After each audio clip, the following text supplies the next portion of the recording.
बिहार के आन बान शान पप्पू यादव पूर्णिया सांसद के घर में अब कुछ ठीक नहीं चल रहा है। पप्पू यादव जी के पिछले महीने उनका पिताजी का निधन हो गया था। उन्होंने एक पोस्ट किए थे कि मेरी दुनिया उजड़ गई है। अब दूसरा दुनिया बसाने वाले उनके पत्नी और 2 बच्चों उनके साथ नहीं रहते, ऐसा उनका पत्नी का बयान है। उनकी पत्नी से मीडिया वाले ने पूछा लॉरेंस बिश्नोई गैंग के धमकी के बारे में, तो उनकी पत्नी रंजित रंजन जी ने कहते हैं कि मैं 1.5-2 साल से अलग अलग रह रही हूँ। मेरे और पप्पू यादव जी के बीच में रिश्ता कुछ ठीक नहीं चल रहा है। ये बात जैसे रंजित रंजन ने बोली मीडिया के सामने, तैसा पूरा बिहार यूपी समेत पूरे देश में खलबली मचा हुआ है कि पहले जो हम फिल्म इंडस्ट्री में सुनते थे सैफ अली खान, आमिर खान के घर में या फिर ऋतिक रोशन के घर में कि उनकी पत्नी तलाक दे दी है, उनकी पत्नी साथ नहीं रहती, ठीक उसी तरह से हम लोग भोजपुरी और मगही की इंडस्ट्री में अब सुनने को मिलता है। लेकिन इतने बड़े नाम, इतने बड़े चेहरे, इतने बड़े दिलदार नेता के घर में भी उनके पत्नी के इस तरह से आरोप लगाना कितना तक सही है। रंजित रंजन जी ने कहा कि मेरे और पप्पू यादव जी के बीच में कुछ रिश्ता ठीक नहीं चल रहा, हम पिछले 1.5-2 साल से साथ भी नहीं रह रहे।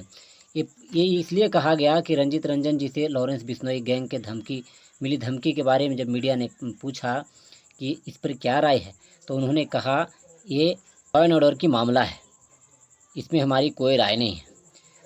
उनकी मिली धमकियों के बारे में पप्पू यादव की पत्नी रंजित रंजन ने कही कि मैं इस धमकी से न तो मुझे न तो मेरे बच्चों के कोई लेन देन नहीं है। यानी कि साफ तौर पे कहा कि मैं 1.5-2 साल से अलग रह रही हूँ, पप्पू यादव और मेरे बीच में कुछ संबंध अच्छे नहीं हैं। इससे अंदाज़ा ये लगा रहे हैं क्या पप्पू यादव के पत्नी रंजित रंजन पप्पू यादव जी से तलाक लेंगे। पप्पू यादव जी भी पूर्णिया से वर्तमान सांसद हैं और रंजित रंजन जी भी एक तरह से हम कह सकते हैं तो कांग्रेस के बड़े नेता, और वो भी वर्तमान में सांसद हैं। इन दोनों को लव मैरिज हुई थी 1994 में। सन 1994 में ये दोनों अलग अलग कास्ट के रहने के बावजूद भी इन्होंने लव मैरिज की थी। लेकिन 1994 के बाद, इतने सालों के बाद, अब ऐसा क्या हो गया जो पप्पू यादव की पत्नी यानी कि उनकी बेटी और बेटा को इस मामले में नहीं घिसट रहे हैं। वो कह रहे हैं कि हम अपने बच्चों के साथ उनके साथ में नहीं रहने देते। यानी कि प्रकृति रंजन और सार्थक रंजन जो उन्हें पप्पू यादव के 2 बच्चे हैं, वो पप्पू यादव के साथ नहीं रहते। और ये सब मामलों में पप्पू यादव की पत्नी और पप्पू यादव के बच्चों को कोई लेन देन नहीं है। इससे क्या अंदाज़ा लगाया जा सकता है, कमेंट करके बताइएगा। और मैं ये कहूँगा कि इतने नेक दिल इंसान पप्पू यादव जी को इस तरह से घर परिवार टूटेगा तो सोचिए बिहार वासियों को कितना बुरा लगेगा। इसी के साथ जय हिंद।